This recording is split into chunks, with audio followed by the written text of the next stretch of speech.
साल था 1899।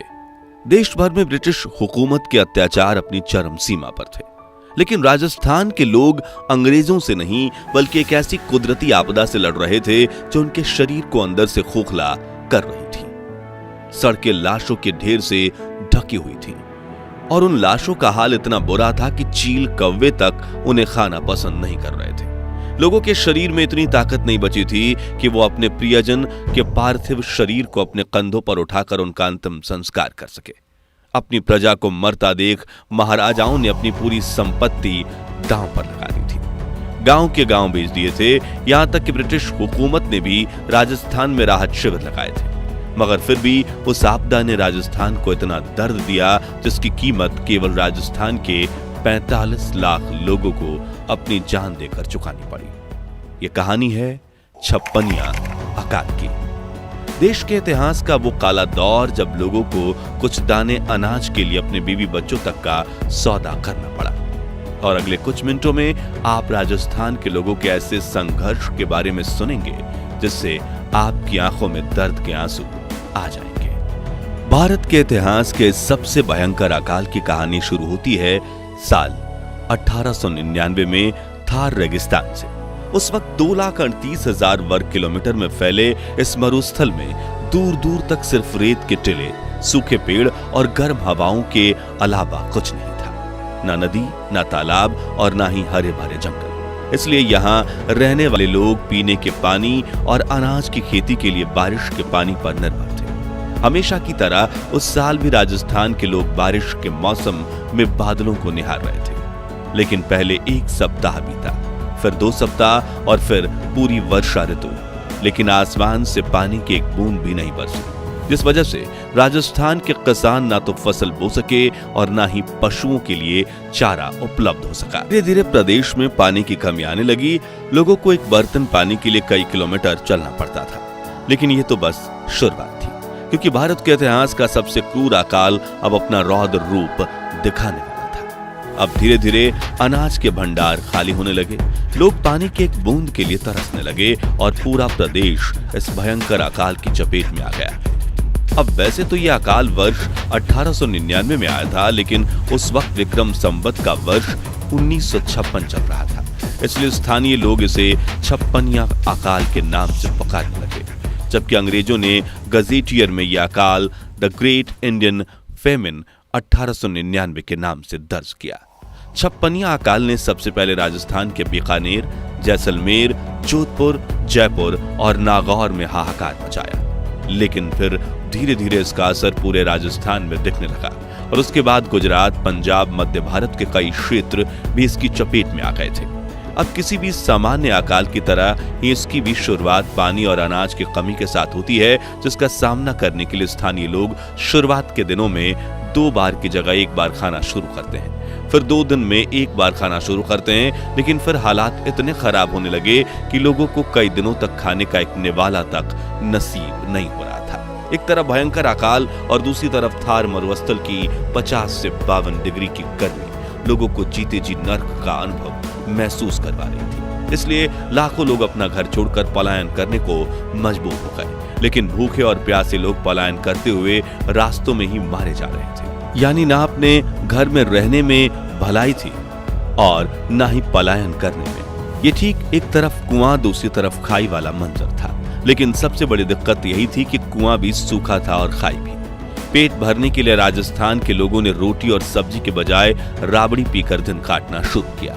लेकिन धीरे धीरे दूध और राबड़ी भी खत्म होने लगी, क्योंकि किसानों के पास अपनी गायों को खिलाने के लिए चारा तक नहीं था। इसलिए गाय, भैंस और बकरी जैसे दुधारू पशु भूख की वजह से तड़प कर मरने लगे। अपने प्यारे पशुओं को मरता देख लोग काफी तड़प रहे थे, लेकिन कुछ कर नहीं पा रहे थे। ऐसे ही कुछ हाल प्रदेश के बाकी पशु पक्षियों का भी था। धीरे धीरे करके जानवरों की संख्या भी तेजी से कम होने लगी। वहीं दूसरी तरफ भूख से तड़प रहे लोग अब तरबूज और ककड़ी के बीजों को भूनकर खाने लगे थे। उस जमाने में राजस्थान में बेर बहुत हुआ करते थे, इसलिए लोगों ने रोटी की जगह बेर खाना शुरू किया। लेकिन कुछ ही समय में बेर खत्म हो गए, जिसके बाद लोगों ने खेजड़ी के पेड़ की सूखी सांगरी यानी खोखा खाना शुरू किया। मगर एक समय पर वो सभी पेड़ भी पूरी तरह से खाली हो गए। साथ ही खाने के सभी विकल्प भी। लोग भूख से इतने तड़प रहे थे कि पानी की प्यास को तो भूल ही चुके थे। तभी उन्होंने सूखे हुए खेजड़ी के पेड़ों की छाल को पीसकर उसे थोड़े से पानी में मिलाकर पीना शुरू किया। यहाँ तक कि बच्चे खेत के आसपास लगी सूखी कांटेदार घास को अपने मासूम हाथों से उठाकर नंगे पांव चलते हुए अपनी मां के पास ले जाते थे। फिर परिवार वाले कांटों के एकदम बीच में जो बाजरे के दाने छुपे रहते हैं, उन्हें बड़े धीरज से बीन कर इकट्ठा करते और फिर उनको उबाल कर खाते। इस भुखमरी ने शाकाहारी लोगों तक को सांप और नेवला पकड़कर खाने के लिए मजबूर कर दिया था। यहाँ तक कि कुछ मनुष्य तो नरभक्षी हो गए थे, यानी जब उन्हें भूख प्यास से मरा हुआ कोई व्यक्ति दिखता तो वो उसके शरीर से मांस निकालकर खाने लगते। जिंदा रहने की जिद में उन्होंने वो सब कुछ किया जो करना संभव हो सकता था, लेकिन भूख ने लोगों के शरीर को चूसना शुरू कर दिया। रात दिन भूखा रहने की वजह से उनके शरीर का मांस गायब हो चुका था। भूख ने उनका खून तक चूस लिया था। उनके शरीर की हड्डियां भी दिखने लगी थीं। लोगों का शरीर ऐसा हो चुका था मानो कोई हड्डियों का कंकाल हो, और कमजोरी इतनी कि किसी सहारे के बिना खड़ा होना भी मुश्किल हो चुका था। बच्चों के शरीर का विकास रुक गया था, जवान लोगों का शरीर सिकुड़ने लगा था, और बुजुर्गों के हालात इतने बुरे थे कि वे अपनी खटिया से खड़े तक नहीं हो पाते थे। कई लोगों ने अपने आंगन में लाठियां गाड़ रखी थी ताकि उनके सहारे उठा बैठा जा सके। आज धन दौलत की लोभ लालच इतनी बढ़ चुकी है कि अपने अपनों के दुश्मन हो गए हैं। लेकिन ये जानकर आप आश्चर्य में पड़ जाएंगे कि उस वक्त धन दौलत का मूल्य ना के बराबर था।